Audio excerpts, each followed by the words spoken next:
Good evening and welcome to the Business Day. I'm Javon Keys. Sagicor Group registered a strong uptick in profits for 2021, in fact exceeding pre-COVID-19 results. President and CEO of Sagicor Group, Christopher Zaka, gave an update on the company's annual performance at a media briefing this morning.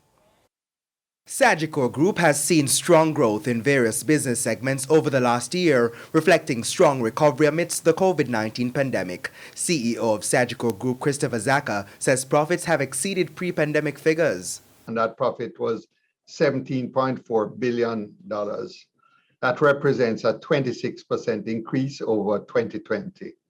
It also, and I think significantly, tops our last pre-pandemic profits, which were in 2019 of $15.65 billion. In the final quarter of 2021, Q4, we recorded net profits of $4.37 billion, which is a 27% increase over the prior year. Revenue for the year was also up, amounting to $102.6 billion. Mr. Zaka says the group's various segments performed well. On the Sagicor Life individual life division, we had strong new business sales and portfolio growth, net profits of $8.95 billion for the year. On the commercial banking side, Sagicor Bank ended 2021 with a net profit of $3.27 billion, which is a 32% increase over 2020.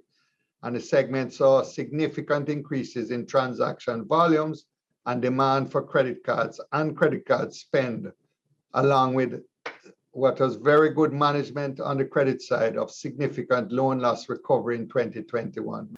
The company's investment banking side of things saw a 20% improvement in performance. However, the employee benefits segment saw a 13% drop in profit due to increased payouts and medical inflation. Mr. Zaka says despite the various local and global economic issues, Sagicor is poised for continued growth. This year has started with a bit of a rocky road with inflation, the BOJ's policy changes and liquidity tightening, and of course the Russian invasion of Ukraine. But we are very optimistic that with the plans and strategies we have in place, focus on our team and our clients, on technology, I believe we will continue to grow as a group and remain strong and profitable for the benefit of all stakeholders.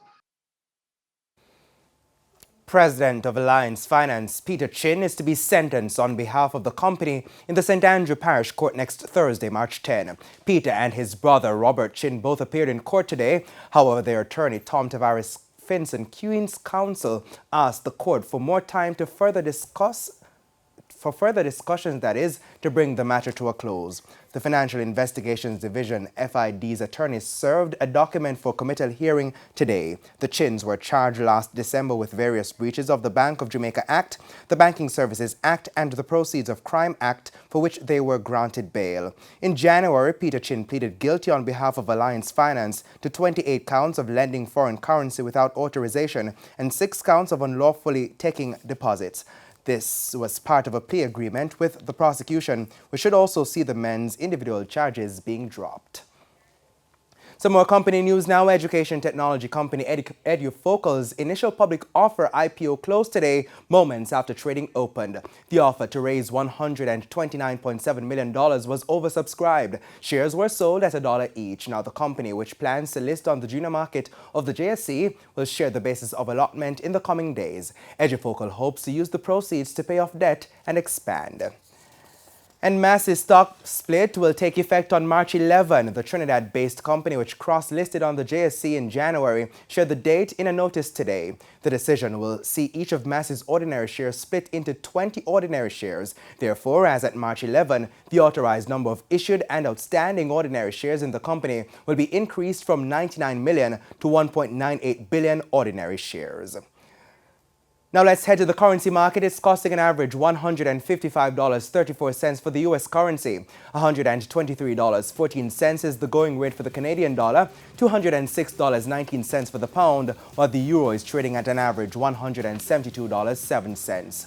The JSE index declined by 2,805 points today, while the junior market index advanced by 50 points. Among today's winners were Margaritaville Turks, US dollar shares, Express Catering, Fesco, KLE Group and Derrimont Trading, while on the losing side were SSL Venture Capital Jamaica, Caribbean Assurance Brokers, Palace Amusement, Community and Workers of Jamaica and Rage Jamaica Limited.